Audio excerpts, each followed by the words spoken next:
How are you? कैसे हैं आप सब? So class, as you all know, today we all are going to read chapter 6। जैसे कि आप सभी लोगों को मालूम है कि आज हम लोग चैप्टर 6 रीड करने वाले हैं and the title of the chapter is taming of Everest. Yes class, आज हम चैप्टर 6 एक्सप्लेन करेंगे और जिसका टाइटल है taming of Everest. So first let's begin now. So are you ready everyone?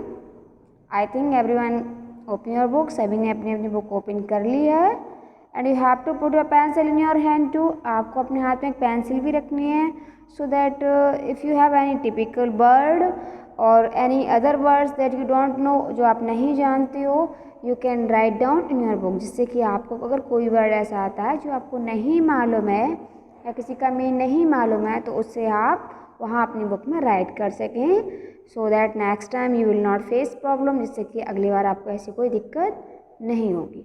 So start now, शुरू करते हैं हम लोग। Okay, let's begin. If given a choice, how would you like to spend your summer holidays? Hiking and climbing to a mountain top with a beautiful view, no pollution, no shop or restaurants, and you get a good exercise in the bargain, or roaming around in the shopping mall, buying clothes on sale and eating junk food. So class, इस let's begin में हम लोग जैसे पढ़ रहे हैं, if you given a choice, अगर आपको एक चॉइस दी जाती है, how will you spend your holidays, आप अपनी समर हॉलीडेज़ किस तरीके से स्पेंड करना चाहेंगे? Hiking and climbing to a mountain top, एक पहाड़ी की टॉप पर चढ़ने पर, विद अ ब्यूटीफुल व्यू, वहाँ पर आप जाओगे तो वहाँ आपको जो ऐसा अनुभव होगा उसके साथ में, या और वहाँ जब हम लोग माउंटेन पर जाएंगे और जितनी हाई रेंज पे जाएंगे तो वहाँ पर नो पॉल्यूशन, वहाँ पर कोई पॉल्यूशन नहीं होगा, नो शॉप्स, वहाँ पर कोई शॉप्स भी नहीं होगी, और restaurants, and you get good exercise, और आप वहाँ पर एक अच्छी सी एक्सरसाइज कर सकते हो। या फिर roaming around in a shopping mall, आप एक मॉल के आसपास घूमना चाहोगे, बाइंग क्लोथ्स, कपड़े खरीदना चाहोगे, ऑन सेल, सेल से कपड़े खरीदना चाहोगे, और ईटिंग जंक फूड्स, और आप जंक फूड्स, तो आप इन दोनों में से क्या पसंद करेंगे ये आपके ऊपर डिपेंड करता है। But for example I can explain you, मैं आपको बताना चाहूँगी कि if you have a mountain trip और like this type roaming around in a shopping mall, so what will be benefit for you, आपके लिए क्या अच्छा होगा? सो एज यू क्लास, जैसे कि आप सभी लोग जानते हैं, माउंटेन प्लेस एक ऐसा प्लेस होता है जहाँ पर ना ही कोई पॉल्यूशंस होता है, क्योंकि वहाँ पर ट्रैवलिंग पार्ट्स कम होता है, और हमारे मेन सिटी में बहुत ज़्यादा ट्रैवलिंग्स होती है, इससे यहाँ पर बहुत सारा पॉल्यूशन हो जाता है। हाँ, वहाँ पर शॉप्स नहीं होती हैं, मॉल्स नहीं होते हैं, बट वहाँ पर एक साइलेंस प्लेस होता है, नेचर की ब्यूटी होती है, जो हमें एक बहुत ही पॉल्यूशन लेस हमें एयर मिलती है, और वहाँ बहुत अच्छा हमें जो एटमॉस्फेयर होता है वहाँ का बहुत ही अच्छा हमें एटमॉस्फेयर मिलता है। So it's depend upon you, आपके ऊपर डिपेंड करता है कि which place you will choose, कि आपको कौन सा प्लेस ज़्यादा अच्छा लगेगा। You all will think and share. Okay, so let's read now class. Now हम शुरू करते हैं अपना reading portion. Edmund Hillary was the first person to reach peak of Mount Everest along with Tenzing Norgay. Read the extract and find out how they did. So first I will want to explain. सबसे पहले मैं आपको बताना चाहूँगी Edmund Hillary and Tenzing Norgay. So class, in this story we will read about Edmund Hillary and Tenzing Norgay. इस story में हम लोग एडमंड हिलेरी और तेंजिंग नोर्गे के बारे में पढ़ने जा रहे हैं। And who was Edmund Hillary, Edmund Hillary कौन था, and who was Tenzing Norgay, Tenzing Norgay कौन था, and where did they live, और वो कहाँ रहते थे। So first we want to clear this point. सबसे पहले हम यही पॉइंट क्लियर करेंगे। एडमंड वाज फ्रॉम न्यूजीलैंड, जो एडमंड हिलेरी थे क्लास वो फ्रॉम न्यूजीलैंड से थे, and Tenzing Norgay was from Nepal, और जो तेंजिंग नोर्गे थे वो हमारे नेपाल से थे। बट बोथ, दोनों ही, दे लिव्ड इन दार्जिलिंग, वो दोनों ही लोग दार्जिलिंग में रहते थे। तेंजिंग हिलेरी वाज माउंटेनियर और एक्सप्लोरर, जो तेंजिंग हिलेरी था वो एक माउंटेनियर था और in this chapter Tenzing Hillary and Edmund Hillary and Tenzing Norgay दोनों ही लोग माउंट एवरेस्ट की चोटी पर जाते हैं। So we will read in this story, इस स्टोरी में हम पढ़ेंगे कि वो किस तरीके से माउंट एवरेस्ट की चोटी पर गए और वहाँ पर जाते जाते उन्होंने कितनी डिफ़िकल्ट्स को फेस किया या उनका क्या एक्सपीरियंस रहा। ये उन्होंने इट इज़ अ बायोग्राफिकल, ये एक बायोग्राफिकल स्टोरी है जिसमें तेंजिंग नॉर्गे ने खुद ही एक्सप्लेन किया है कि जब वो माउंट एवरेस्ट टॉप पर गए तो उन्होंने क्या फेस किया, कैसे वो वहाँ तक पहुँचे, इस चढ़ाई में वहाँ तक पहुँचने में क्या क्या हुआ, ये सारा उन्होंने इस चैप्टर में एक्सप्लेन किया है। So let's start now. This extract is from the story of the ascent of Mount Everest as told by Sherpa Tenzing Norgay. Yes class, first I want to clear कि the complete name of Tenzing Norgay Sherpa Tenzing Norgay, कि उनका जो पूरा नाम है वो शेरपा तेंजिंग नॉर्गे है। तो ये जो स्टोरी है वो किस तरीके से माउंट एवरेस्ट पर गए थे एज टोल्ड बाय, ये उनके ही द्वारा बताई जा रही है। This expedition has come very near to the top of the mountain. ये जो अभियान था वो वहाँ उनका चढ़ने का जो अभियान था माउंट एवरेस्ट पे, ये वहाँ उसकी टॉप पर पहुँचने ही वाले थे। ये तेंजिंग नॉर्गे जी खुद बता रहे हैं कि वो माउंट एवरेस्ट की टॉप पर पहुँचने ही वाले थे। It is time for Tenzing Norgay and Edmund Hillary to make their attempt on the peak of Mount Everest. वो वहाँ पर पहुँचने ही वाले थे, ये टाइम वो आ गया था कि वो वहाँ पर चोटी पर पहुँचने ही वाले थे। So class, do you know what is the height of Mount Everest?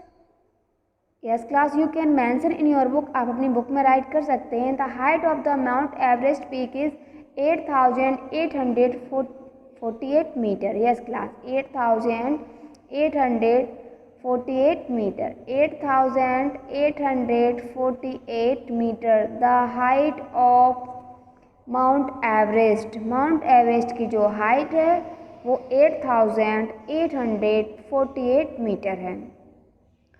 And class, you can mention this point in your book, आप इसको अपनी बुक में मेंशन कर सकते हैं। एंड तेंजिंग नॉर्गे ने जो अपनी क्लाइंबिंग स्टार्ट की थी 29 वे 1953, you also mention this point in your book, आप अपनी बुक में ये भी मेंशन कर सकते हो। At 6:30 when we crawled out of the tent. क्राउड भी वैसे बेटा होता है खिसकना, रेंगना, जब छोटे छोटे बच्चे होते हैं और वो अपने घुटनों के बल चलते हैं उसको हम क्राउड बोलते हैं। सो eight 6:30, 6:30 means 6:30, 6 o'clock 30 minutes, 6 o'clock 30 minutes, 6:30। At 6:30 when we crawled out of the tent, जब 6:30 पर हम लोग अपने टेंट से बाहर आए, it was still clear, means जो एटमोसफियर था वहाँ का मौसम था वो एकदम क्लियर था, साफ था। एंड वाइंडलेस, वाइंड मीन्स क्लास होती है हवा, वाइंडलेस का मतलब हवा से रहित था, हवा नहीं थी। We had pulled 3 pairs of gloves on to our hands, silk, wool and wind proof.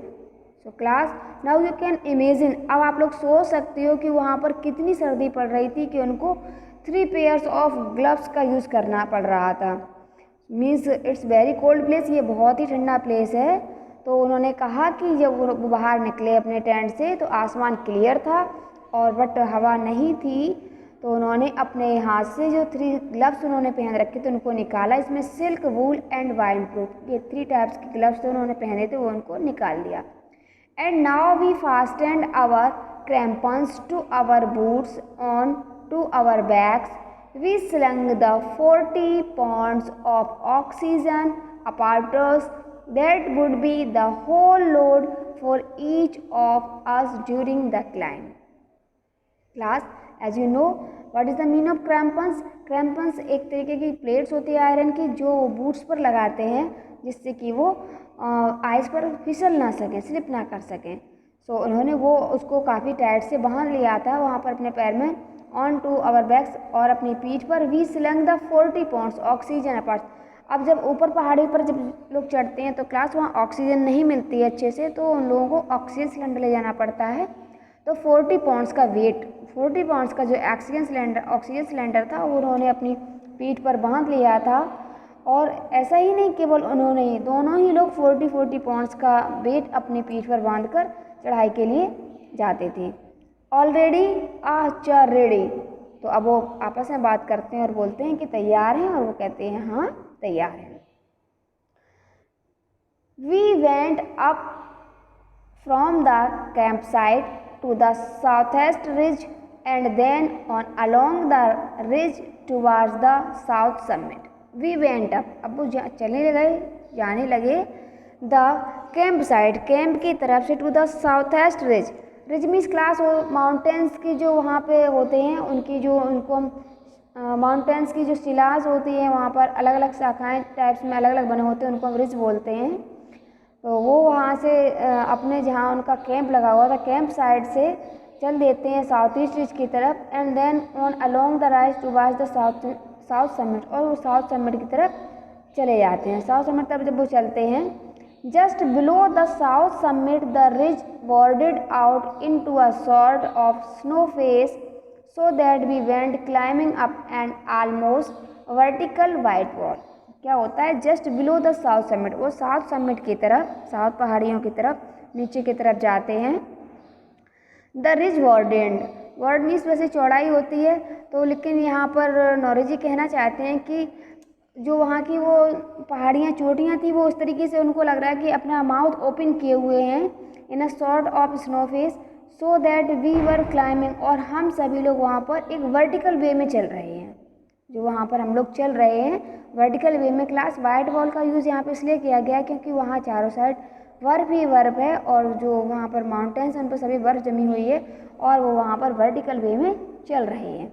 The worst part of it was that the snow was not firm, it was extremely slippery, because of which we kept sliding down. तो जो knowledge है वो बता रहे हैं the worst part, की सबसे बेकार समय, जो सबसे बेकार पार्ट था, of it was the snow not firm, जो सबसे बेकार पार्ट था वो क्या था कि जो बर्फ़ थी वहाँ पर वो फर्म नहीं, मतलब बर्फ़ ऐसी थी बहुत ही ज़्यादा स्लिपरी थी, इट वाज एक्सट्रीमली स्लिपरी, बहुत ही फिसलने वाली थी, because of which we kept sliding down, जिससे कि हम लोग नीचे की तरफ आ रहे थे। जब भी हम कोई फिसलने वाली चीज़ पे पैर रखेंगे तो उससे हम डाउन साइड नीचे की तरफ आएंगे। तो वो लोग भी बोल रहे हैं कि वहाँ की जो आइस थी बहुत ही स्लिपरी थी और उससे वो नीचे की तरफ आ रहे थे। I thought next time it slides we will go down with it all the way to the bottom of the mountain. वो कहते हैं मैं सोचता हूँ अगर अगली बार हम लोग स्लाइड हुए, फिसल गए, वी विल गो डाउन, हम नीचे चले जाएंगे। कितना नीचे? इट ऑल द वे, हम उस रास्ते से नीचे पहुँच जाएंगे to the bottom of the mountain, जहाँ से पहाड़ बने हुए, मतलब पहाड़ के नीचे तली तक, पहाड़ के नीचे तली तक हम पहुँच जाएंगे। For me this was the one really bad place in the entire climb. अब नौरेश जी यहाँ बताते हैं कि मेरे लिए ये पूरा क्लाइंब, जितनी भी उन्होंने चढ़ाइयाँ की माउंटेन पर, वो कहते हैं उसमें ये मेरा सबसे बेकार प्लेस था, सबसे ख़राब प्लेस था, बैड प्लेस था। Because it was not only a matter, वो कहते हैं केवल ये बात नहीं है, what you your self did, कि आपने क्या किया, but also what the snow under you did and this you climb not control. वो ये कहते हैं कि आइस से क्या हुआ, वो कहते हैं कि इसमें यहाँ ये मैटर नहीं है आपने क्या किया, बट आप जिस बर्फ़ पे चल रहे हो वो क्या कर सकती है, उससे क्या हो सकता है, क्योंकि बेटा आइस पर किसी का कोई कंट्रोल नहीं होता है। आप रख दीजिए वो मेल्ट भी हो जाएगी, आप उस पर पैर रखेंगे आप स्लिप भी हो जाएंगे, और स्लिप होकर कहाँ पहुँचते हो, कुछ भी नहीं हो सकता है। Because we can not control it, क्योंकि हम इस पर कंट्रोल नहीं कर सकते हैं। तो वो कहते हैं ये मेरा बहुत ही बैड प्लेस था। It was one of the most danger places I had ever been on a mountain. वो कहते हैं ये एक बहुत ही खतरनाक जगह थी और मैंने अपनी जितनी माउंटेन्स चढ़ाइयाँ की हैं उसमें इतना खतरनाक जगह कभी भी नहीं ली। At 9 o'clock we were on the south summit. Naoroji ji बताते हैं कि 9 o'clock पर we were on the south summit, हम लोग साउथ समिट पर थे, साउथ की चोटी पर थे। There was not much further to go only about वो कहते हैं कि हम लोग there was not much further to go, only about 300 feet to reach but the most difficult 300 feet. अब वो कहते हैं हम लोग पहाड़ी से ज़्यादा दूर नहीं थे, हम लोग पहाड़ी से ज़्यादा दूर नहीं थे, ओनली 300 फीट ही उनकी दूरी बची हुई थी उस चोटी से, लेकिन ये 300 ही उनके लिए बहुत ही ज़्यादा डिफ़िकल्ट से हो रहे थे, बहुत ही कठिन और लग रहे थे उनको। If we were to get to the top it would have to be along a narrow twisting lines between precipice and cornice, never too far to the left, never too far to the right, and it we divided even a bit, it would spell the end of us। तो नेहरू जी यहाँ कहते हैं कि वहाँ जब वो पहाड़ी पर पहुँचने ही वाले थे तो जो उनको 300 फीट्स की दूरी बची थी, कोई ज़्यादा लंबा समय नहीं बचा हुआ था, but it's very difficult time, ये बहुत ही ज़्यादा डिफ़िकल्ट टाइम था उनके लिए। और वहाँ के जो रास्ते थे नैरो ट्विस्टिंग, बहुत ही पतले पतले रास्ते थे, और उन्होंने इतनी दूर जाने का, और जो वहाँ उनको लेफ़्ट और राइट दूरी थी वहाँ पे, वो बहुत ही मुश्किल से वो तय कर पा रहे थे। So class today we will stop here, आज हम लोग अपना यहीं पर चैप्टर को स्टॉप करेंगे, and I will with you again to take the rest of the part in next video में। अगली वीडियो में आपके साथ फिर से होंगे आपके बचे हुए पार्ट्स के साथ। You all will read this chapters and learn word meaning also. So thank you, have a wonderful day।